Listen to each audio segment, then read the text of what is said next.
Krishna, Hare Krishna, Krishna Krishna, Hare Hare, Hare Rama, Hare Rama, Rama Rama, Hare Hare.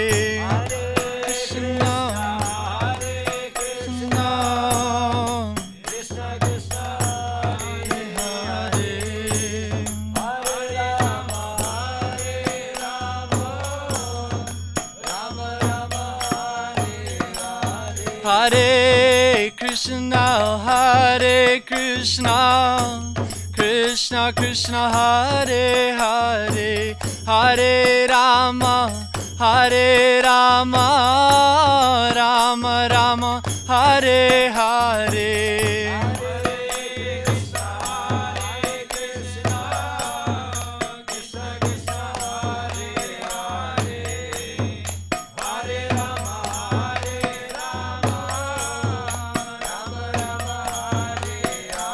Hare Krishna, Hare Krishna, Krishna Krishna, Hare Hare, Hare Rama, Hare Rama, Rama Rama, Hare Hare.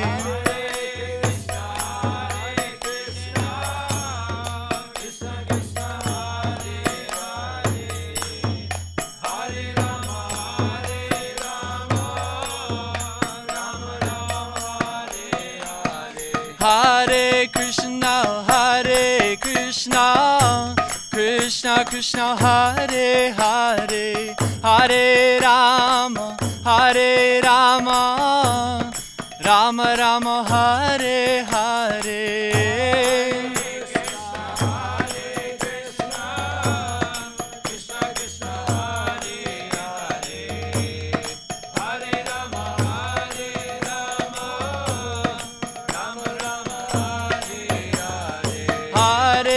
Krishna, Hare Krishna, Krishna Krishna, Hare Hare, Hare Rama, Hare Rama, Rama Rama, Hare Hare.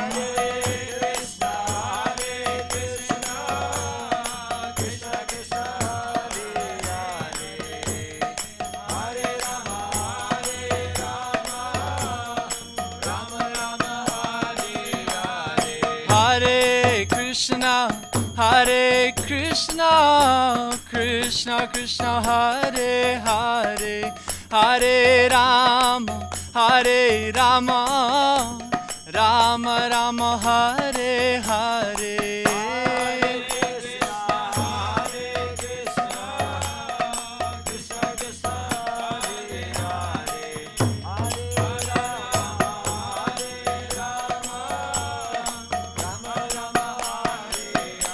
Hare Krishna, Hare Krishna, Krishna Krishna, Hare Hare, Hare Rama, Hare Rama, Rama Rama,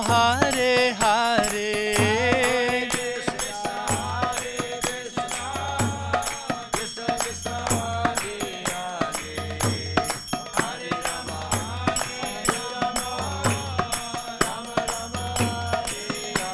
Hare Krishna, Hare Krishna, Krishna Krishna, Hare Hare, Hare Rama, Hare Rama, Rama Rama, Hare Hare.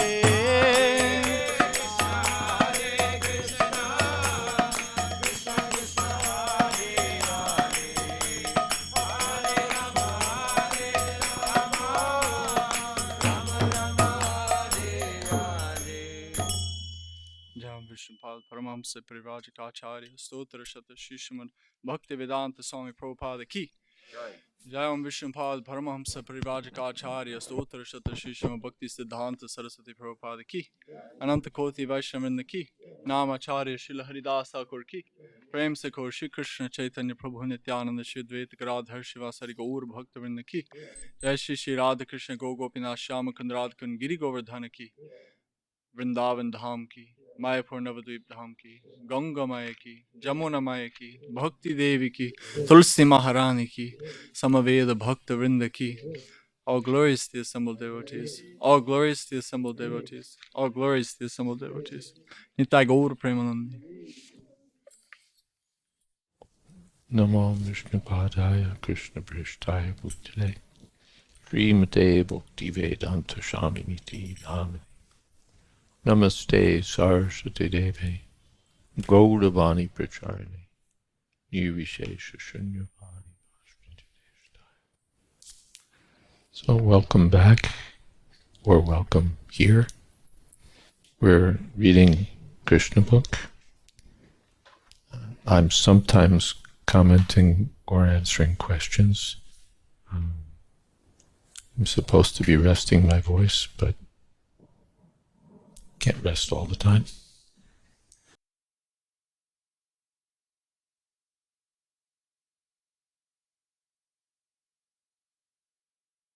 And we're reading about the subduing of Kalia. We had stopped just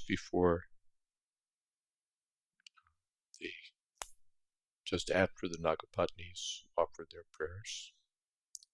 And so we're continuing reading.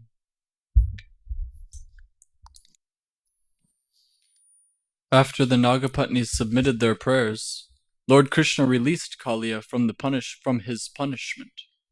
Kalia was already unconscious from being struck by the Lord.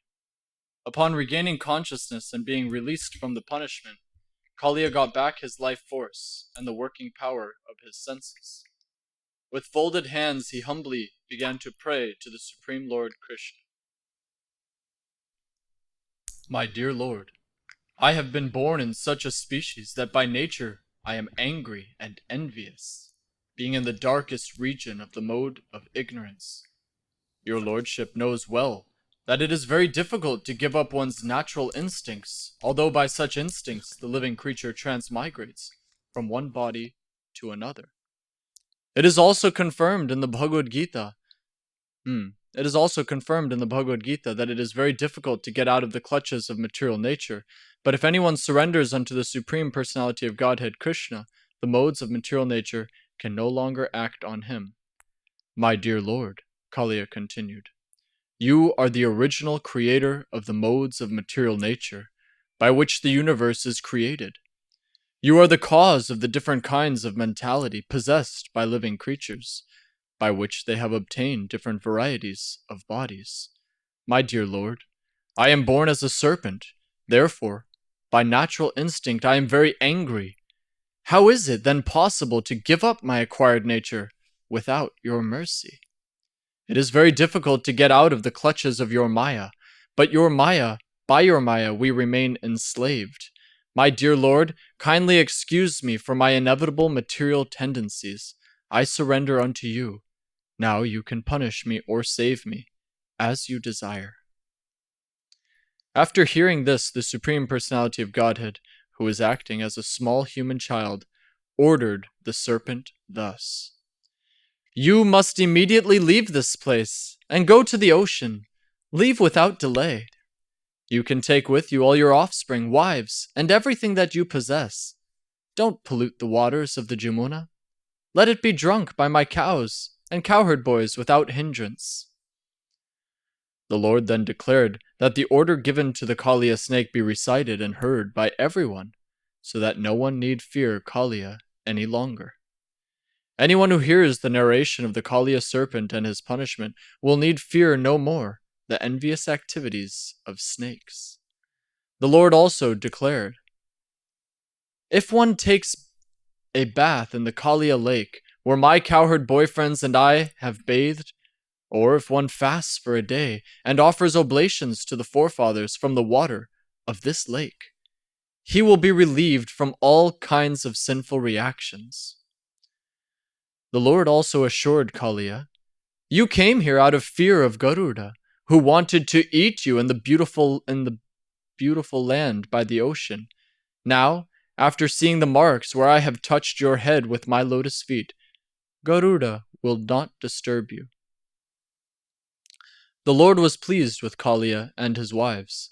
Immediately after hearing his order, the snake and his wives began to worship him with great offerings of nice garments, flowers, garlands, jewels, ornaments, sandal pulp, lotus flowers, and nice eatable fruits.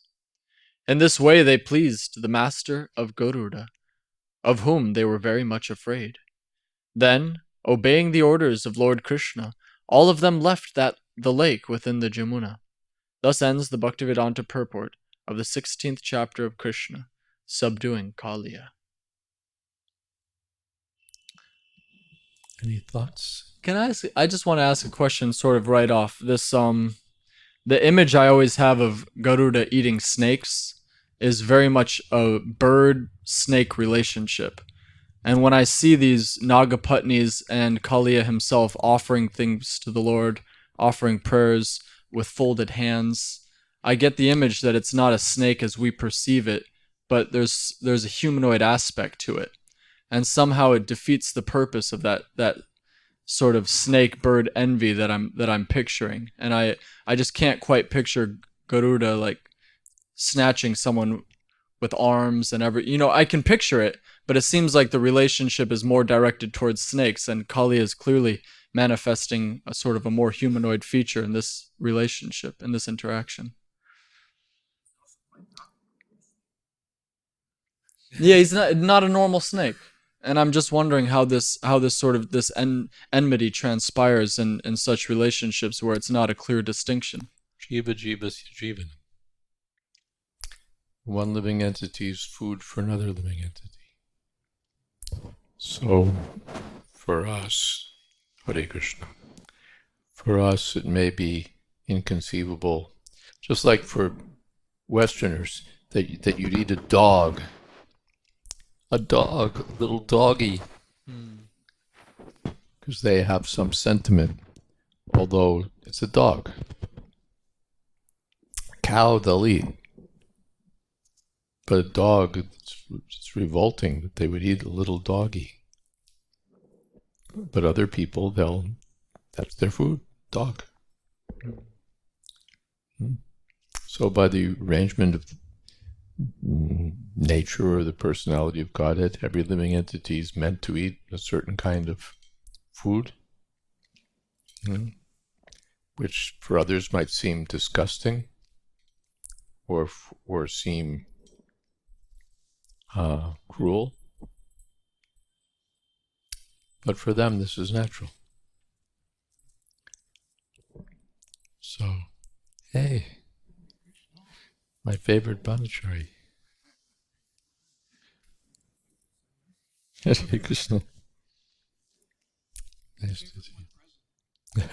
Yeah, well, I can be the favorite when I'm the only one. Hare Krishna.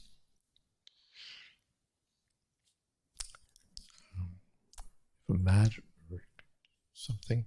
There's a cushion there.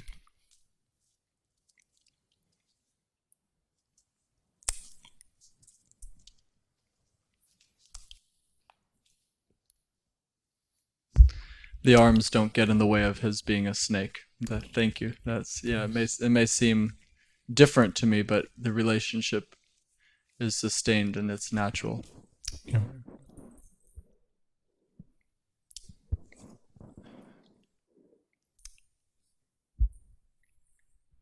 Hare Krishna. So just now, Maharaj, I was thinking, as Prabhu read that Krishna, he blessed Kalia, saying that since your head is decorated with my footprint, so there is no need to fear from Garuda. When such kind of narrations we kind of present to a non-devotee audience, sometimes because they are not devotee of Lord Krishna, they question like, well, so that means the snake which has got Krishna's lotus feet on the head, there are some snakes still they see actually in India.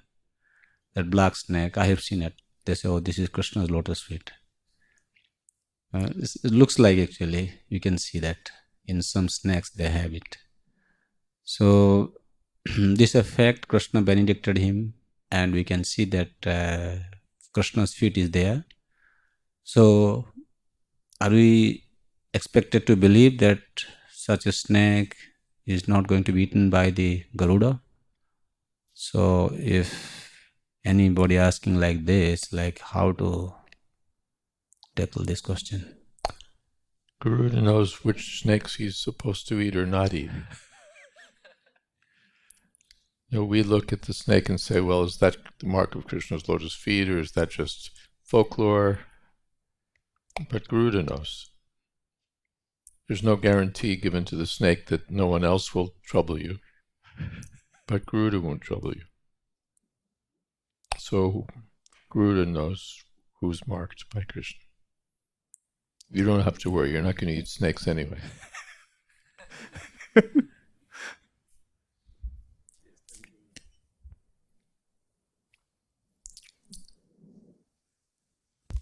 Hare Krishna.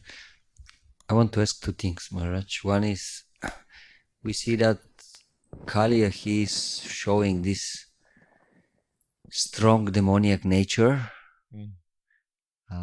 standing against Krishna, and his wives looks like they are like very advanced devotees, and they could just say, oh, we'll just give up this demon and we'll continue with our Krishna consciousness peacefully.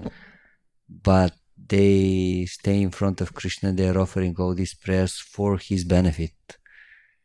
So what kind of conclusions we can get out of it? Well, first thing is, they're devoted to their husband.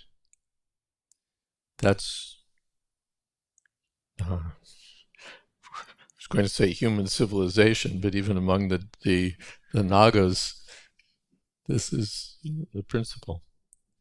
We have our modern take on things. A woman has some disagreement with her husband, and get lost, Charlie. I've got my own life.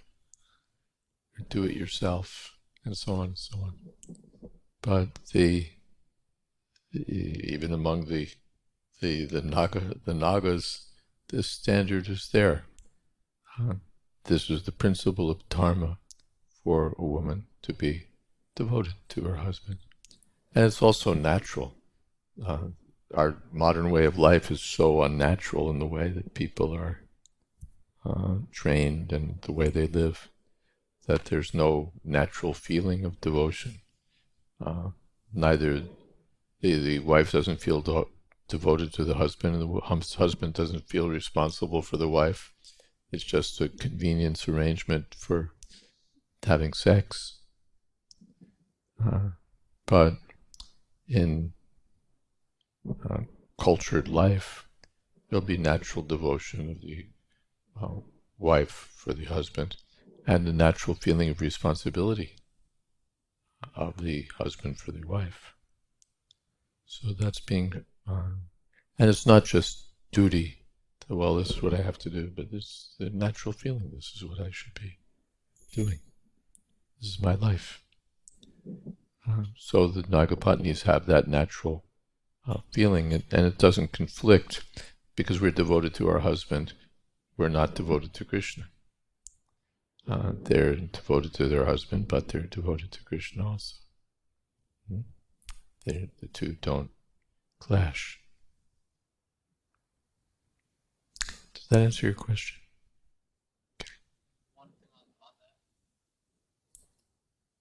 Just to support your statement, I was reading the commentaries by the acharyas yesterday when we were going through in the 10th canto, and they specifically took this one line in the 52nd verse of the 16th chapter, Pati Prana Pradiyatam, that the please give back our husband who is prana, who is our life and soul, who is life itself for us.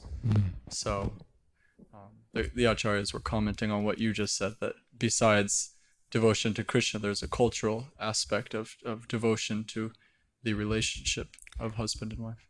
And Krishna's dharma samstapana, he's the upholder of dharma, so he'll understand that this is what we're supposed to be doing. So you should help us out, please. That, yeah. Even that, who was it? Anyway, that's another example. That's Shukracharya. He was going to curse that Yayati, but then he thought, well, it's not very good for my daughter. So he was sympathetic that although I feel like cursing him, I have to consider my daughter's welfare. So Krishna would consider that, well, maybe I'd really just finish off this serpent, but then what would happen to his wives? So Krishna's Suridam Sarvabhutana means, and he's the Dharma Samstapana. Thank you, Maharaj. Another thing I was wondering, Samstapaka. like where exactly is situated this Kalia lake? In the Jamuna. Yeah. I mean, we know where is the tree from where Krishna jumped, but we don't see a lake there. We don't see a lake exactly. No, one thing is that everything's moved. The course of the Jamuna is it's moved. So where everything is, not where everything was. But it seems that, well, as it said, that there was a lake someplace, formed, sometimes a river's flowing, but it forms a lake in some area. More than that, I can't tell you geographically. If there's anything further to be known about it, Indradyumna Maharaj would know. I always wondered what brought the coward boys to drink from a lake where all the plants around it are dead and poisonous. I always kind of had the thought that this lake, the description is that everything is dead around it and birds are dying when they fly over the poisonous fumes. What would lead the coward boys to go and think, let's drink from this section of the Yamuna where nothing is living and it looks pretty decrepit. Yogamaya.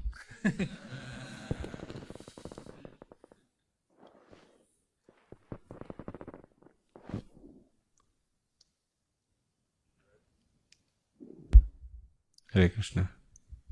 Maharaj, I was thinking when Tulsi Prabhu asked these Nagapatnis, they offered such beautiful prayers. At the same time, they were seeking favor for their husband. So, like sometimes a devotee may be not on the pure devotional platform, he's performing mixed bhakti, karma mishra bhakti, and because they have more, you can say, prominence towards social etiquette, dharma, which they feel is predominant for me, and then they may also pray to Krishna just to get their desire fulfilled, but by listening to their prayer we cannot conclude that they are in the Shuddha Bhakti platform, that they can give up everything. It looks like maybe the way they are offering the prayers are like to be on the highest platform. They should have been done with their material desires, but sometimes they may have some material desires, and this priority is social customs, belief or dharma. So they may also offer very nice prayers, but they may be considered a mixed bhakta. Yes. Okay. Thank you, Maharaj. Something else?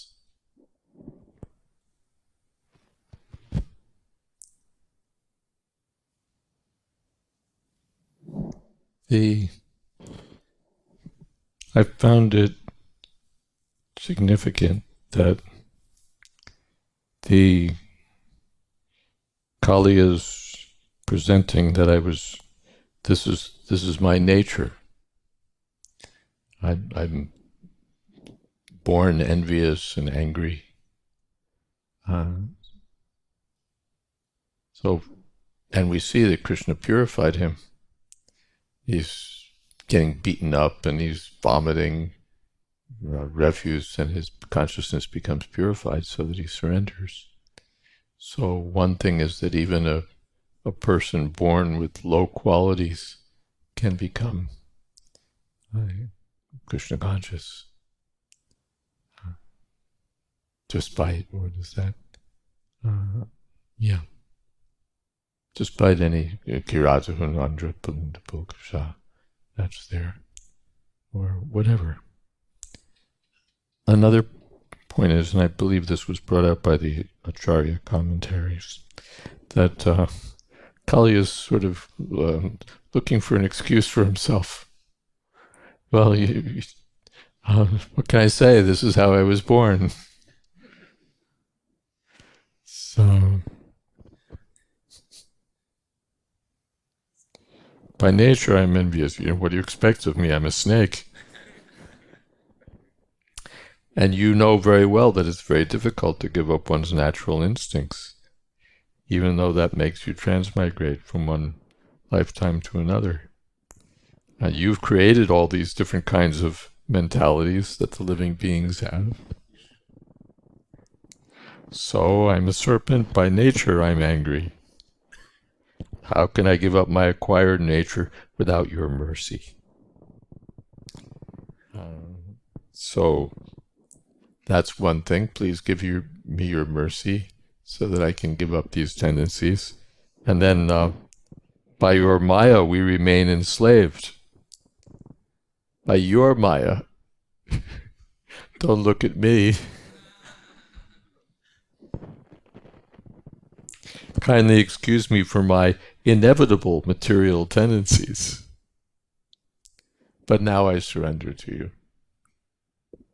So you can punish me or save me. So you can punish me or save me, but remember, this is just what I do because this is the way you made me.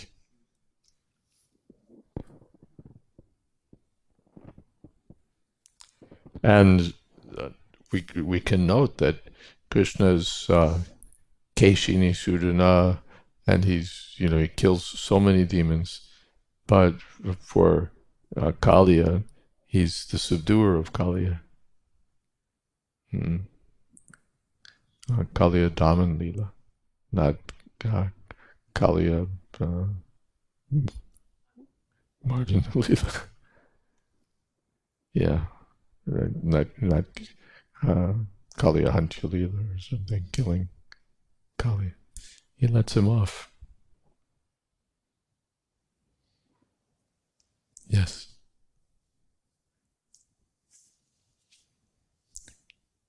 Kalia Hantya. Yeah. Hare Krishna. Maharaj, can we say that this, what happened to Kalia, to some extent happens to all of us, the aspiring devotees? We will have to, not directly, Krishna will not dance on our heads, but we will have to get beat up a little bit. Yeah, purification, vomit some poison and stuff like this. Yeah. If we're fortunate, we'll get beat up a little bit. Yeah. Or everyone in the world is going to get beat up, but a devotee takes it as his good fortune. That it's actually Krishna who's taking charge. I had a question. Maybe it's not important enough for devotees to recognize it, but we hear these verses, a devotee is pleased to see a snake killed, a poisonous creature. And there's so many snakes in this world, and only a very small percentage of them cause any real threat to us. Most of them, they just get such a bad rap in Shastra, just like the envious snake. And I see people, I've seen it with my own eyes. I've seen people beat a snake to death that I know is a garden snake. And I rather like snakes. And they don't strike me as particularly offensive. There's only a few that will cause you any trouble.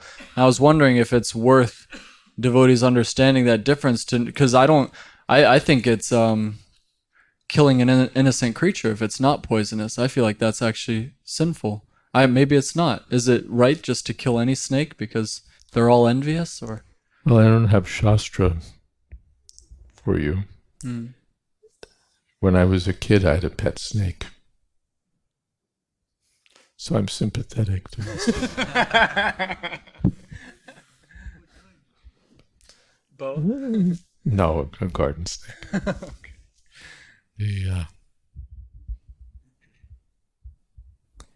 But yes, this in general, speaking just in terms of ordinary,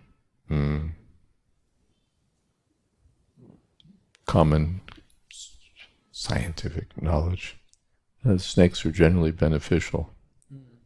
They kill rats and so on, and they help. But there are certain snakes which are deadly, as we know, and which may even bite without cause. So at least, so it seems to apply to them.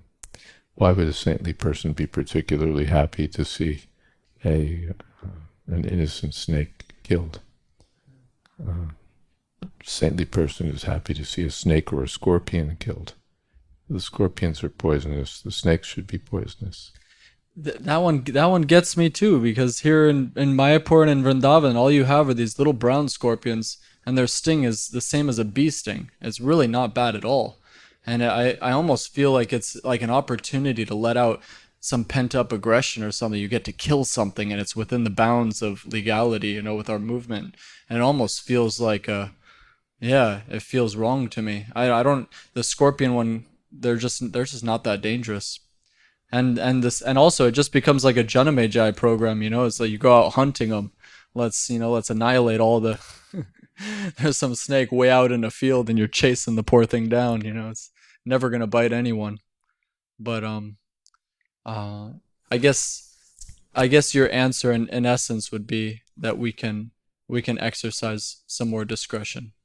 But we don't need to preach the cause for protection. We're going to start a society for the protection of non-poisonous snakes and brown scorpions.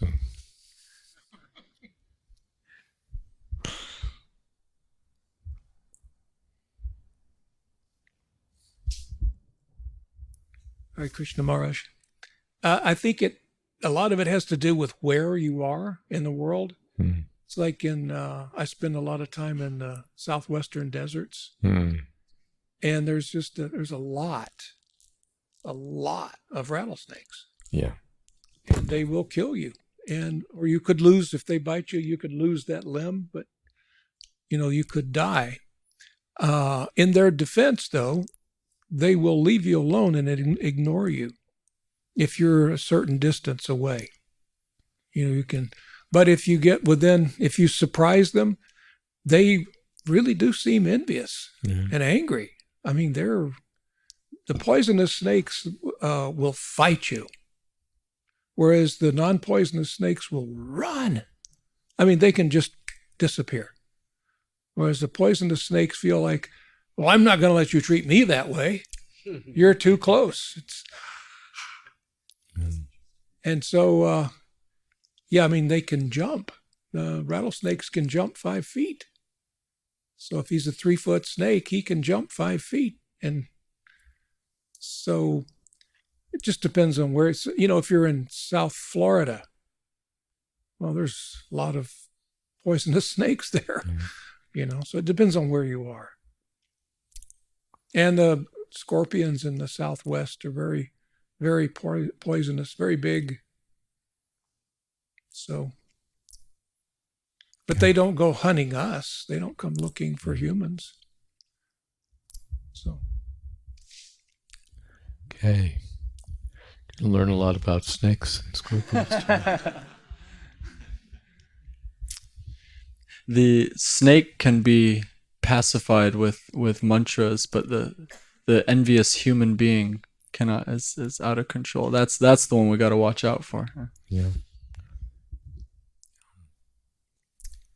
There is drawing of a parallel here. And we shouldn't be those envious human beings. And if we look inside ourselves, we may see these same tendencies to be just angry, to be, get off my turf, to be angry, to be envious.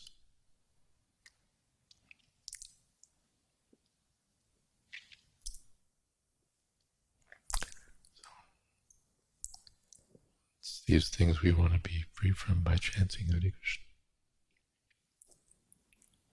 Anything else? Okay.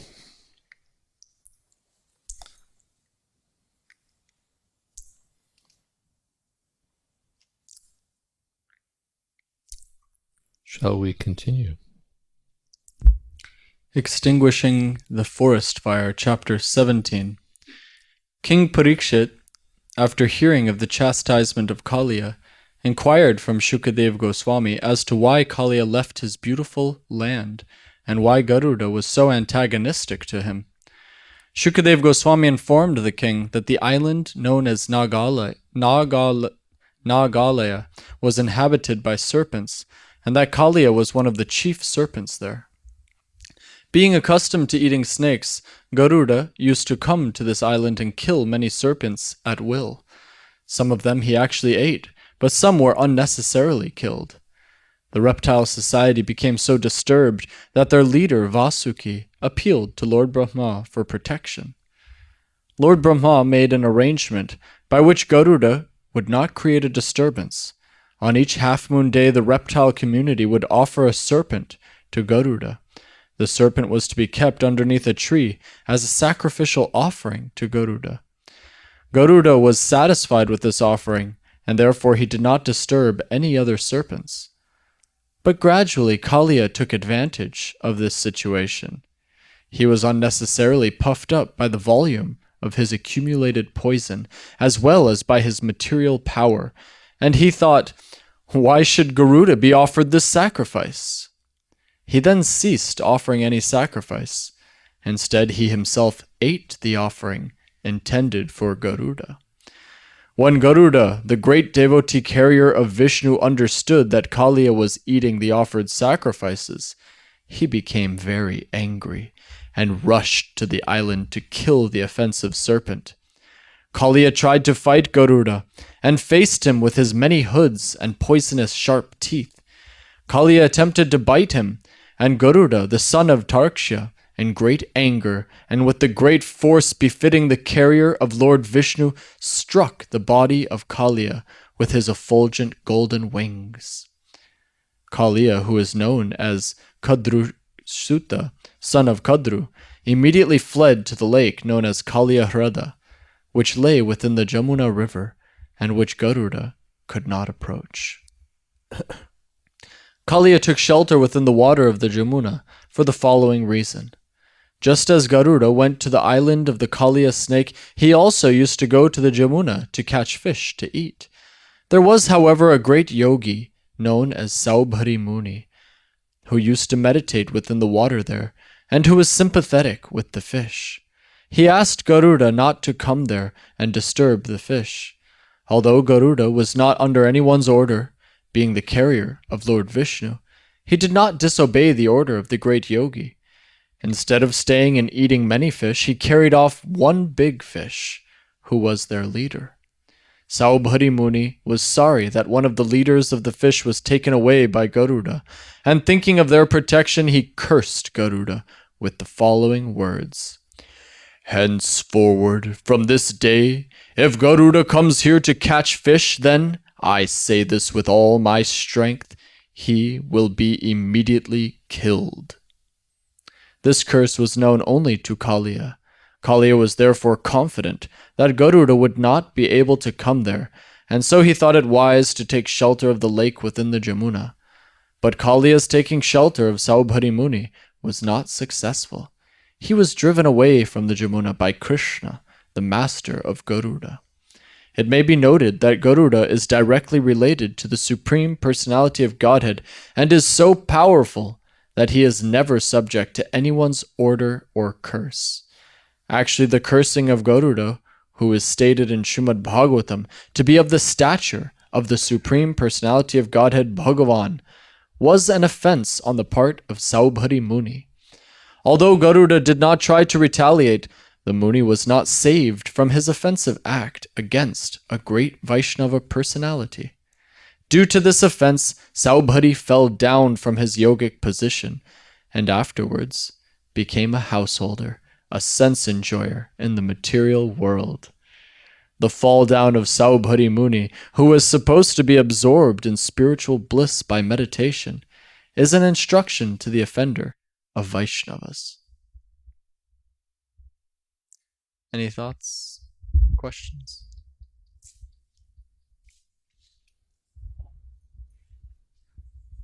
I just remember that the Kacharya's comment on this curse, that it was a mundane consideration on the part of Saubhari Muni.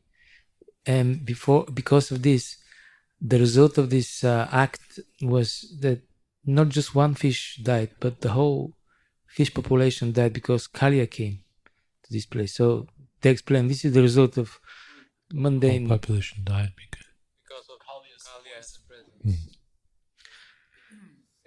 Yeah. It's a lesson also to philanthropists. You think you're going to make this a better world by material adjustment. Become the friend of the fish. But things are not under our control. Instead, we become more implicated in the ins and outs of material action and reaction.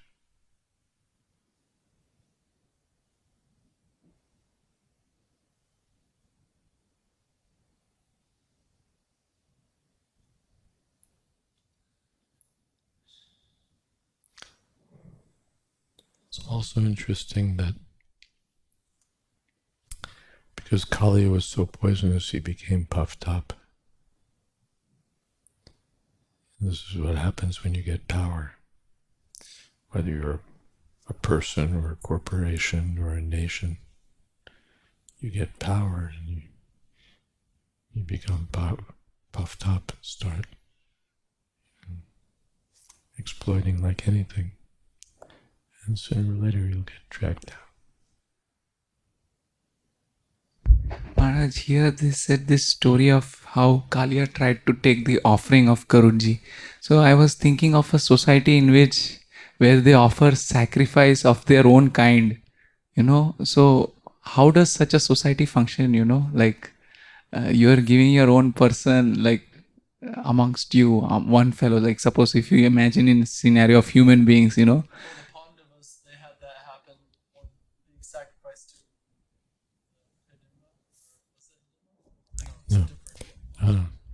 Baka.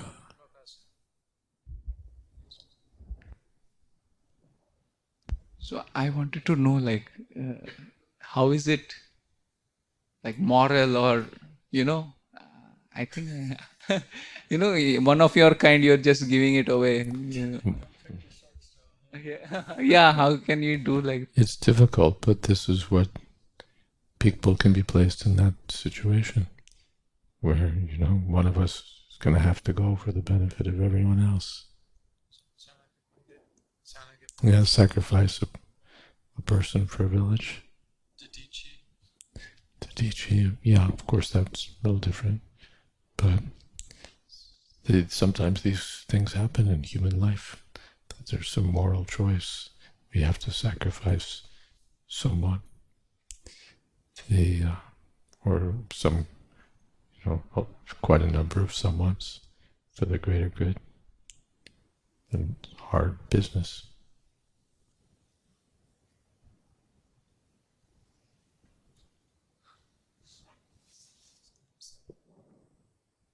Something else?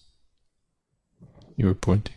No. I thought I'd give him some prasadam before he left. It's escaped. Okay. Yes.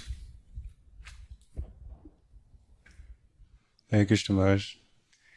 You mentioned how Kalia became puffed up as a result of gaining power. So in conjunction with Vaishnava Aparad, I'm wondering how we can, especially if we are receiving empowerment or getting skills from this or that, how we can remain humble and prevent from the pride which causes aparad. Very good question. Kaviraj Goswami says, wear this verse around your neck. Trinadapi Suniche. Because, as you say, we get some power and then we commit offenses. There's a devotee, Hari Parshad, a very learned devotee. He was talking about the culture of who the hell are you? Or, the mentality, who the hell are you? We walk around and everybody's like, who the hell are you? That's our attitude to everyone. Who the hell are you?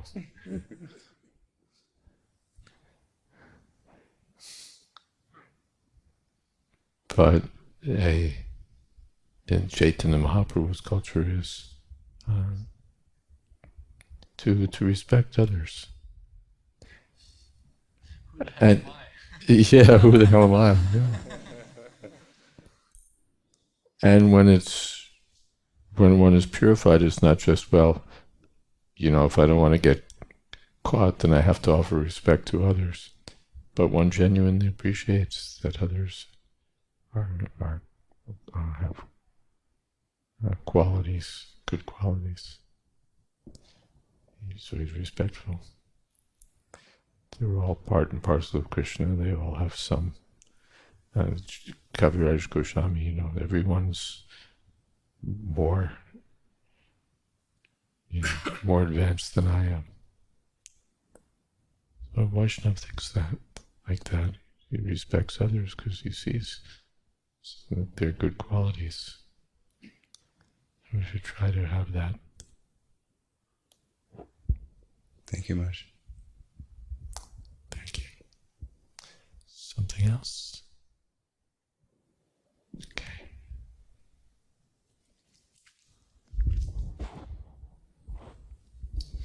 Interesting. Garuda was described as being on the same platform as Bhagavan, so powerful, and yet his humility was in check. He didn't become puffed up by it. And it's nice, the devotee quality.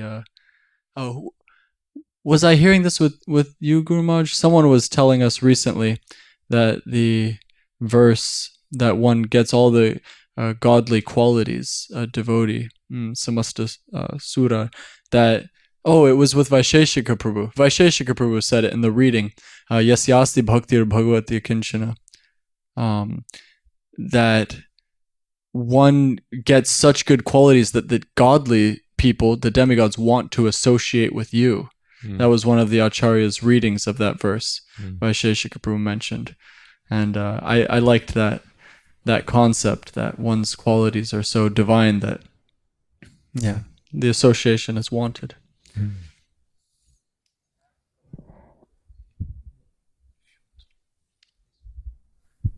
You want this commentary read? All right. Praveen Krishna Prabhu wants this commentary read. This is on 10:16:31. The wives approached Krishna, seeing how Kalia was burdened with Krishna, who, having the universe in his belly, had become most heavy. The wives until now had been indifferent towards their cruel husband. They were but now they were in sorrow. They thought, let him die, and then as widows we can fully surrender to the Lord. But when they saw the symptoms of sanchari bhava, the diacritics aren't there, sanchari bhava, such as humility, regret, doubt, and indifference to his suffering condition, manifest in his body, they thought, he has become a Vaishnava. This is good fortune for us. We should try to save him. With this in mind, they came together with affection in their hearts, and with sorrow for his condition, approached Krishna. Wow. Quite the commentary. Thank you. Vishwanath Chakravarti Thakur's commentary on the 31st verse. Wow, they were indifferent. They let him die. But when they... And we can surrender to Krishna. Wow. That's interesting. All right, continuing.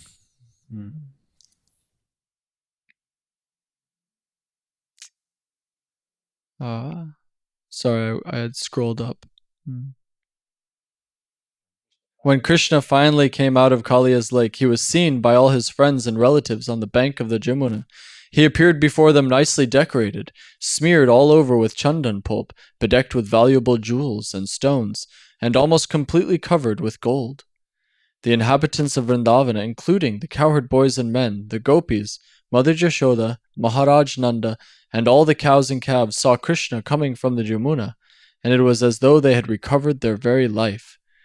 When a person regains his life, naturally he becomes absorbed in pleasure and joyfulness. They each in turn pressed Krishna to their chests, and thus they felt a great relief. Mother Jashoda, Rohini, Maharaj Nanda, and the cowherd men became so happy that as they embraced Krishna, they thought they had achieved their ultimate goal of life. Balarama also embraced Krishna, but he was laughing, because when everyone else had been so overwhelmed with anxiety, he had known what would happen to Krishna. All the trees on the bank of the Jamuna, along with all the cows, bulls, and calves, were full of pleasure because of Krishna's appearance there. The Brahmana inhabitants of Vrindavana immediately came with their wives to congratulate Krishna and his family members. And because Brahmanas are considered to be the spiritual masters of society, they offered their blessings to Krishna and his family on account of Krishna's release. They also asked Maharaj Nanda to give them some charity on that occasion. Being so pleased by Krishna's return, Maharaj Nanda gave many cows and much gold in charity to the Brahmanas. While Nanda Maharaj was thus engaged, Mother Yashoda simply embraced Krishna and made him sit on her lap while she shed tears continuously. Since it was almost night and all the inhabitants of Vrindavana, including the cows and calves, were very tired, they decided to take their rest on the riverbank. In the middle of the night, while they were taking rest, there was suddenly a great forest fire, and it quickly appeared that the fire would soon devour all the inhabitants of Vrindavan. As soon as they felt the warmth of the fire, they immediately took shelter of Krishna, the Supreme Personality of Godhead, although he was playing just like their child.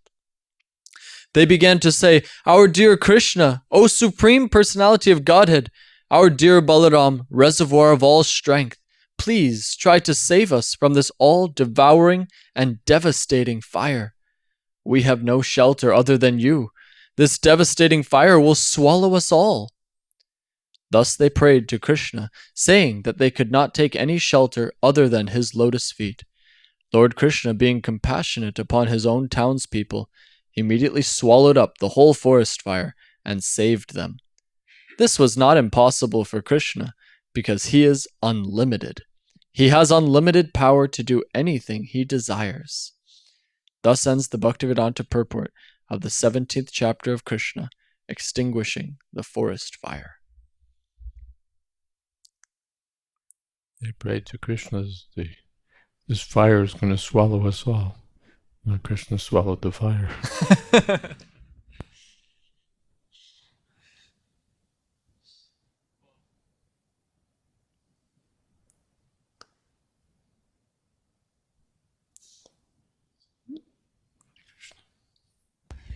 The spiritual master also kind of gets rid of the fire of material existence. The spiritual master and Krishna are both transcendental firefighters.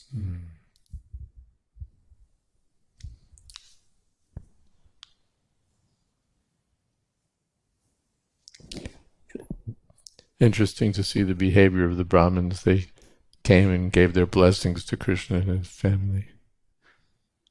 There. in that mood where Brahmins, this is what we, and they, although they're blessing the personality of Godhead. I found it interesting they came with their wives. Brahmins have their wives. But for an occasion for performing or for blessing, it's when it's Krishna, then the wives want to come too.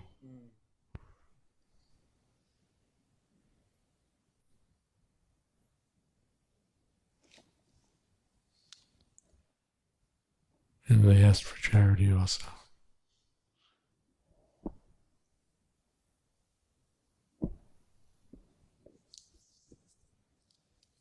Brahmins live by charity. Kshatriyas live by taxing. Vaishyas live by agriculture and business. And the Shudras live by serving others. Everyone has his occupation and his way of getting money, getting his needs.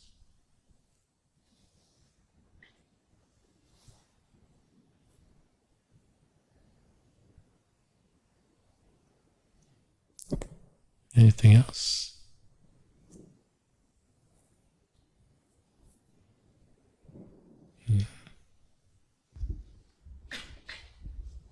Maharaj, it's interesting to see here it's written that when the Lord appeared out of the river Yamuna, he's bedecked with jewels and gems. But I don't understand how that mood comes in Vrindavan. Jewels and gems is in Aishwarya Bhav, And similarly, I was hearing during Govardhan Leela, Shivaram Swami Maharaj was explaining about the details of Govardhan caves. It is bedecked with gems and stones outside the cave. So that sounds like Aishwarya Bhav. Dwarka, you can see gems and this thing. So how do we understand this Aishwarya Bhav in Vrindavan, which is like village boy? Krishna is a village boy and simple, this thing, flower. Sometimes I was hearing these descriptions are given so that we can understand the opulence of Vrindavan. We're thinking that Vrindavan is just a dusty village, but the dust is transcendental. Chintamani prakara sadamasu. The ordinary stones on the street are wish-fulfilling gems. So,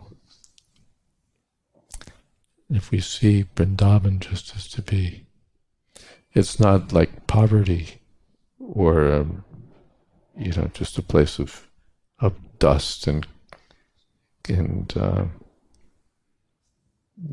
village, whatever it is, ordinariness.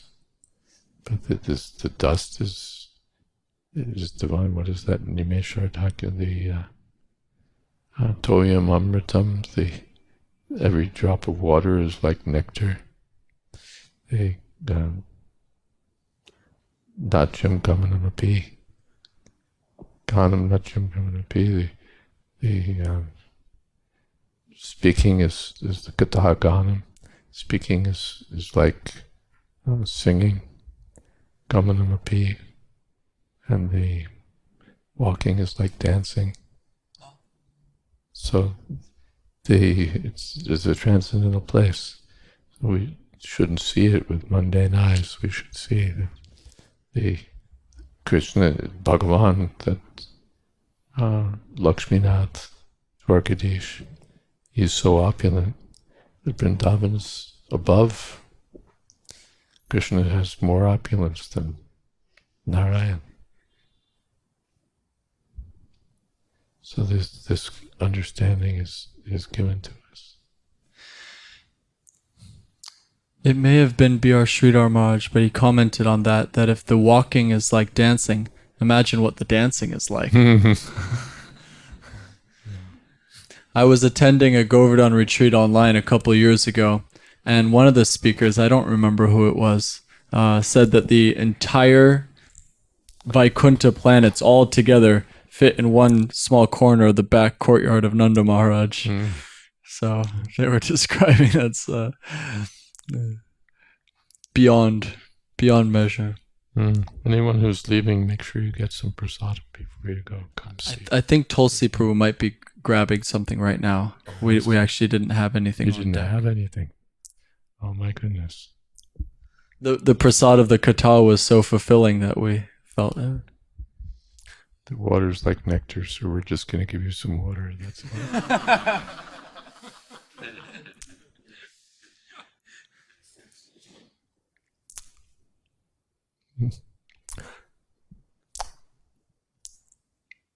Should we have some more kirtan? Who wants to lead?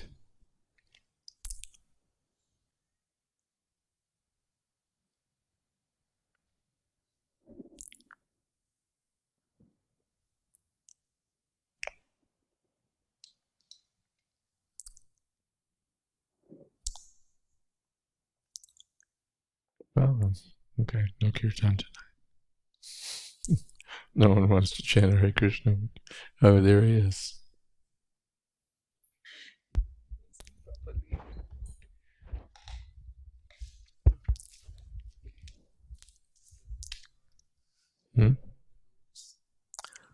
Oh, the rules. You know the rules? No. Basically, let there be one mantra. Hare Krishna, Krishna Krishna, Hare Hare. Hare Ram, Ram, Ram. And let there be one tune. Don't change lots and lots of tunes.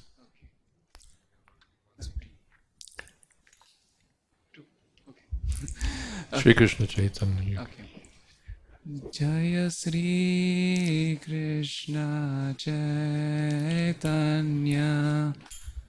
Prabhu Nityananda Shri Advaita Gadadhar Shri Vasadi Gaur Bhakta Vrinda.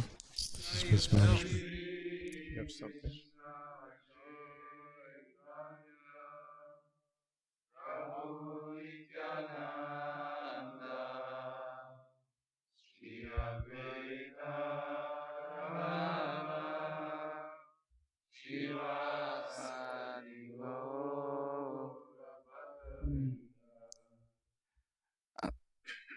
Hare Krishna, Hare Krishna, Krishna Krishna, Hare Hare, Hare Rama, Hare Rama, Rama Rama, Hare Hare.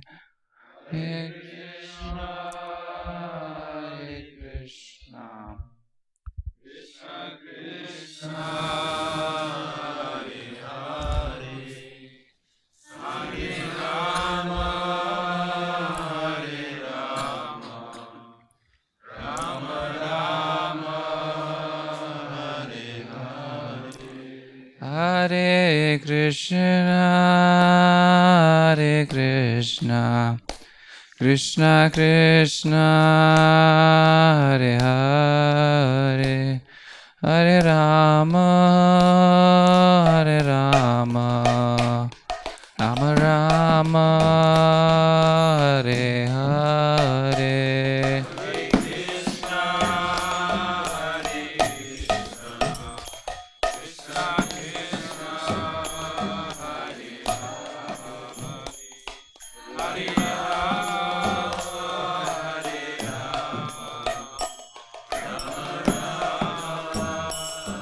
Hare